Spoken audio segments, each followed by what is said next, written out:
Gusto ko lang sabihin na salamat at patawad. Salamat sa sariwang hangin na iyong dala. Dahil sa iyo, kami pa ay malayang nakakahinga. Salamat sa dala mong halaman na nagbigay sa aming kaisipan ng kapayapaan. Habang mga mata namin ay nakatulala, pinagmamasdan ang likha mong kagandahan. Salamat sa dala mong benepisyo. Kahit madalas ikaw ang nagsasakripisyo, naaalala ka nga lang nila kapag ikaw ay kanilang kailangan. Ngunit inaalagaan mo pa din sila kahit palagi kanilang ginagawa ng kasalanan. Hindi ka napapagod na magsilbi sa kanila na maging tahanan. Patawad naman kung madalas ikaw ay naaabuso. Minsan ka na nagbigay ng senyales, ngunit hindi sila natuto. Ito ay kanilang binaliwala.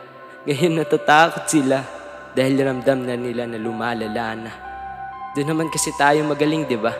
Gumagawa lang naman tayo ng paraan kapag alam na natin mawawala na. Sakit na lang din natin yun kung iisipin.